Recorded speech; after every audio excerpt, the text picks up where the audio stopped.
Bonjour à tous, c'est Jean-Luc Haut sur sa chaîne YouTube. Aujourd'hui, nous allons parler de la Suède qui envisage d'acquérir des obusiers K9 sud-coréens. Les obusiers K9 Thunder de l'armée finlandaise sur un champ de tir près de Rovaniemi en Finlande le 17 mai 2024. C'est la photo que vous pouvez voir sur cette vidéo. Alors, quelques points clés. La Suède évalue l'obusier automoteur K9 Thunder de la Corée du Sud comme option d'artillerie chenillée pour compléter ses systèmes Archer sur roue. Des documents de planification interne indiquent un intérêt pour l'acquisition d'une quarantaine d'obusiers chenillés et la formation de 2 bataillons équipés du K9 avec une coopération logistique avec ses voisins nordiques. La Suède évalue l'achat de l'obusier automoteur K9 Thunder de Corée du Sud dans le cadre d'une réévaluation de son arsenal d'artillerie et de la recherche des plateformes chenillées en complément de ses systèmes Archer sur roue, selon des informations citant des documents internes et la presse spécialisée régionale. Les planificateurs de la défense suédois étudient les options d'acquisition d'artillerie automotrice chenillée capables d'opérer dans la neige profonde sur des terrains difficiles, des conditions qui peuvent limiter des systèmes sur roue.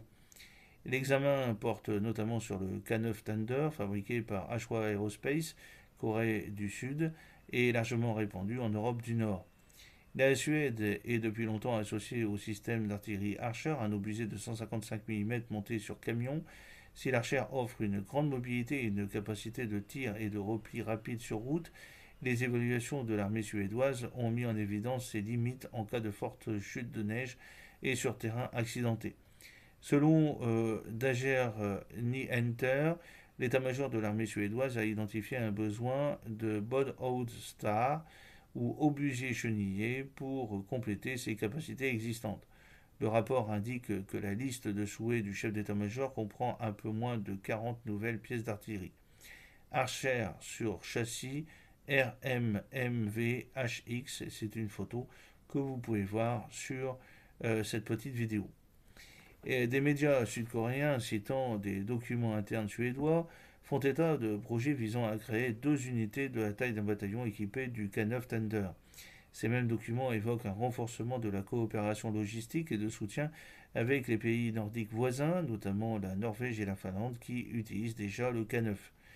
Bien qu'aucun contrat n'ait été signé, des analystes cités dans des articles sud-coréens affirment que le K9 se distingue par sa fiabilité, son prix et sa rapidité de livraison.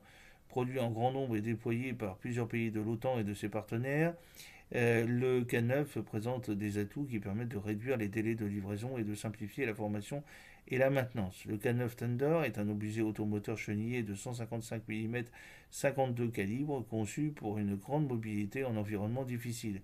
Il peut tirer des munitions standards de l'OTAN et dispose d'un système de chargement automatisé permettant des cadences de tir élevées. Ce système est conçu pour être utilisé par des forces composées et de conscrits, un point important pour la Suède qui a rétabli la conscription et continue de s'appuyer sur des unités mixtes de professionnels et de conscrits. Des comparaisons ont là également été établies avec des alternatives européennes, notamment la version chenillée allemande du RCH 155. Si le RCH 155 offre une automatisation avancée et des besoins en équipage réduits, les analystes soulignent qu'il a moins fait ses preuves en service à grande échelle et que ses délais de production pourraient être plus longs. A l'inverse, le K9 bénéficie de chaînes d'approvisionnement bien établies et d'une expérience éprouvée dans les climats nordiques. La présence croissante du K9 en Europe du Nord a également favorisé la coopération en matière d'entraînement, de stockage de munitions et de maintenance. La Norvège, la Finlande, l'Estonie et la Pologne utilisent ou ont commandé des variantes du K9, créant ainsi ce que les planificateurs de la défense qualifient de normes régionales de facto pour l'artillerie chenillée. Les responsables de la défense suédoise n'ont pas encore confirmé publiquement la décision définitive et le ministère de la Défense n'a pas annoncé de procédure d'acquisition formelle.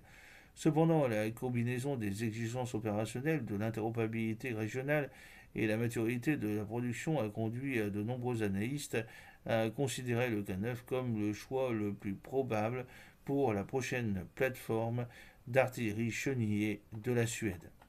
J'espère que cette petite vidéo vous a plu. N'oubliez pas de cliquer sur le pouce pour la promouvoir, de vous abonner si ce n'est pas encore fait et de partager cette vidéo sur vos réseaux sociaux. A très bientôt, fidèlement, Jean-Luc Haut.